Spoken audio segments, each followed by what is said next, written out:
Welcome to happy sunrise amazing.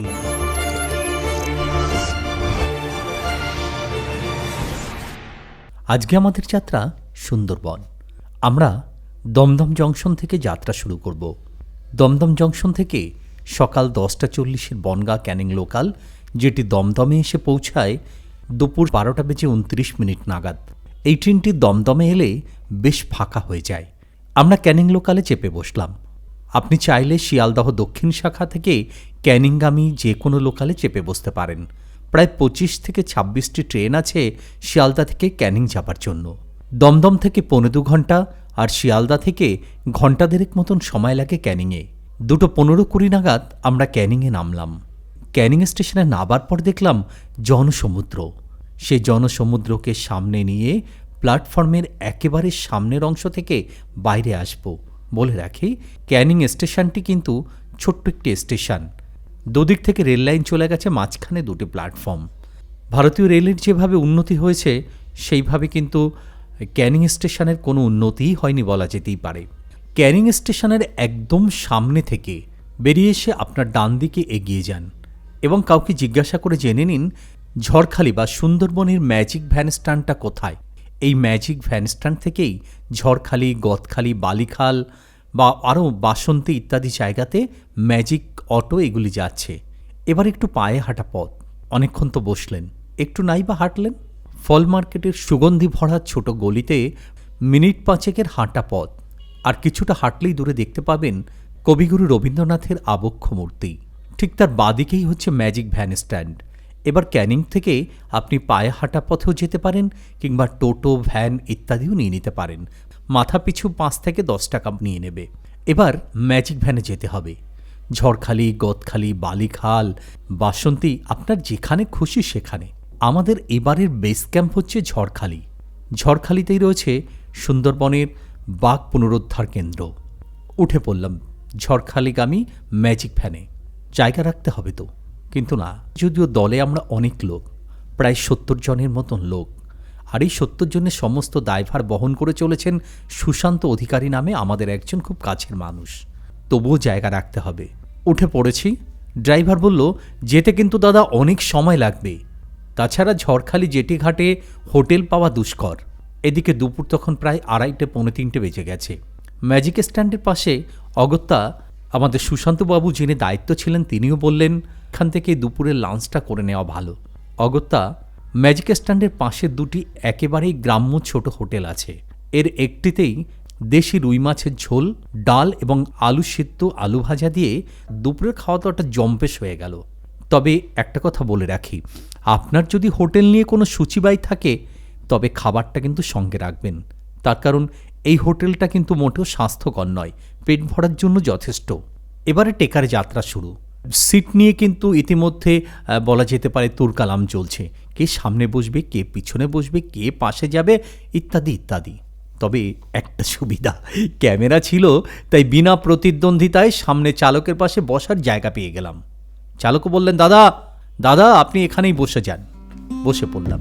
এবার সুন্দর রাস্তা এগিয়ে চলল আমাদের ম্যাজিক ভ্যান।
একটু যেতেই একটু সুদৃশ্য সেতু পার করছি আমরা, ঝকঝকে তক্তকে। ড্রাইভারকে জিজ্ঞাসা করলাম, ভাই এটা কোন নদী? সে বলল মাতলা নদী। মনের মধ্যে একটা শিহরণ জেগে উঠল।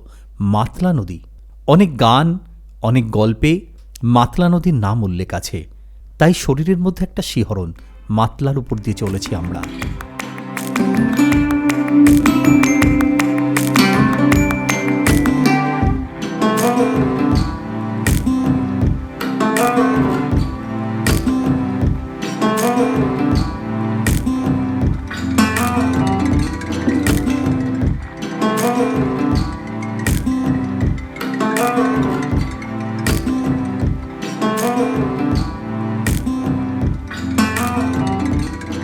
মাতলা নদীর সুদৃশ্য সেতু পার করেই ঝকঝকে রাস্তাকে পেছনে ফেলে এগিয়ে চলেছি সামনে। ছোট্ট ছোট্ট বাজার রাস্তার দুদিকে, আর দক্ষিণে ধুধু মাঠ। তবে হ্যাঁ, যাবার সময় রাস্তার দুদিকে লক্ষ্য করলাম এই অঞ্চলে প্রতিটি বাড়ির সঙ্গে রয়েছে একটু করে মেছো পুকুর।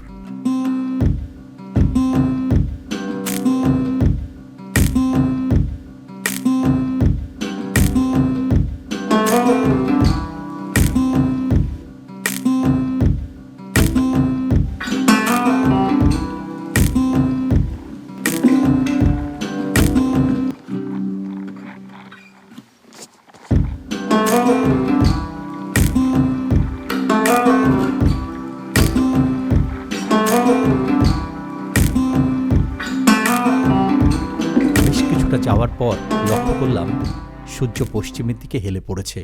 আর কতক্ষণই বা, সারাদিনের পরিশ্রমটাও তো কম হয়নি। তাই সারাদিনের পরিশ্রমে সেও ক্লান্ত, তবু এগিয়ে চলেছে আমাদের সঙ্গে, চলেছে বিশ্রামের লক্ষ্যে। আমরাও এগিয়ে চলেছি সামনে। এরপর একটু এগিয়েই মন ভরে গেল। রাস্তার দুদিকে বসেছে গ্রাম্য হাট। কি নেই সে হাটে!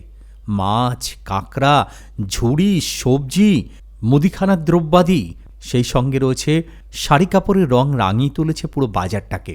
তারই মধ্যে থেকে ধীরে ধীরে এগিয়ে চললাম আমরা সামনের দিকে। বিকিকিনির শব্দে গমগম করছে চারিদিকে। আমরা এগিয়ে চলেছি। সামনেই চেক পয়েন্ট, অর্থাৎ আমাদের গাড়ির ট্যাক্স জমা দিতে হবে। সেখানে গাড়িগুলি দাঁড়ালো, পারমিট হলো। হয়ে যাওয়ার পরে আবার আমরা এগিয়ে চলেছি। কিছুটা যাওয়ার পরই ঝড়খালি কোস্টাল থানাকে বাদিকে রেখে একটু এগিয়ে ডান দিকে মোড় নিল আমাদের ম্যাজিক ভ্যানটি।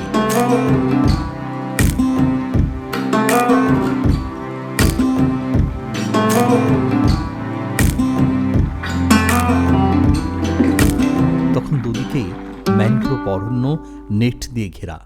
আমাদের ম্যাজিক এসে দাঁড়ালো ঝড়খালি জেটি ঘাটে।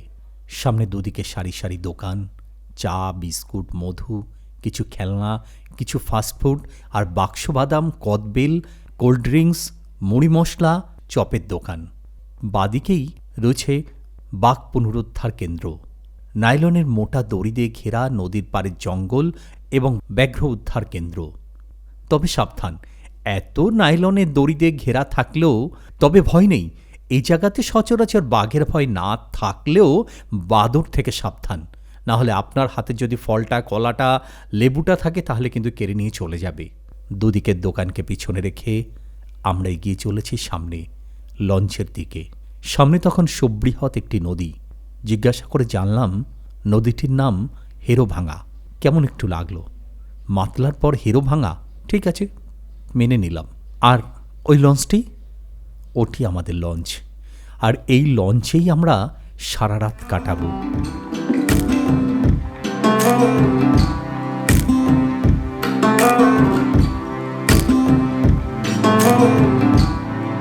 আর আপনি যদি ম্যাজিকটি রিজার্ভ করেন তাহলে 12 থেকে 1500 টাকার মধ্যে হবে। হোটেল আছে, সবজি ভাত 60 থেকে 70 টাকা, মাছ ভাত 100 থেকে 120 টাকা। এবার আপনি কি মাছ খাবেন তার উপরে। আর রাত্রে থাকার জন্য এখানে রিসর্টও আছে। 800 থেকে 1200, 1500, আপনি যেমন রুম চাইবেন তেমনভাবে ভাড়া। খুব বেশি হেরফের নয়। আর ক্যানিং স্ট্যান্ড থেকে টোটো ভাড়া 10 টাকা মাথা পিছু। বন্ধু, সবটা তো জানলেন। এবার অপেক্ষা করুন পরের দিন। এরপর আমরা যা হয় তাই লঞ্চে গিয়ে উঠলাম।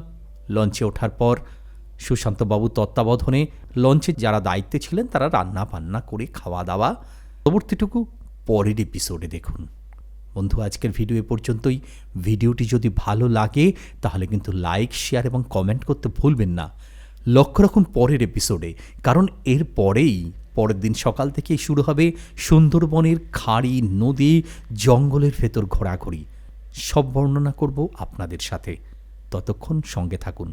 ভিডিওটি যদি ভালো লাগে তাহলে লাইক, শেয়ার এবং কমেন্ট করতে ভুলবেন না। আর এই রকমেরই ভ্রমণের যাবতীয় তথ্য পেতে আমাদের channel happy sunrise amazing subscribe করুন। আর সবার আগে নোটিফিকেশান পেতে পাশে থাকা বেল বাটন টাক করে প্রেস করতে একদম ভুলবেন না। আচ্ছা বন্ধু, আপনি কি ঘুরতে ভালোবাসেন? তাহলে আপনার জন্য হ্যাপি সানরাইজে রয়েছে একটি নতুন উপহার, আইকন ফ্যামিলি ট্যুর সার্ভিস।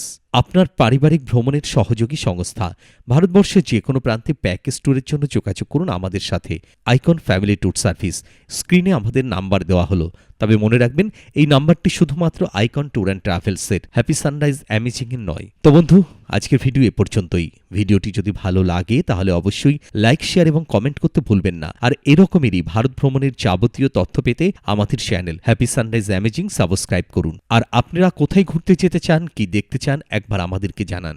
যাবতীয় তথ্য দেব আপনাদেরকে। তো বন্ধু, সম্পূর্ণ ভিডিওটি দেখবার জন্য আপনাকে ধন্যবাদ। Welcome to happy sunrise amazing.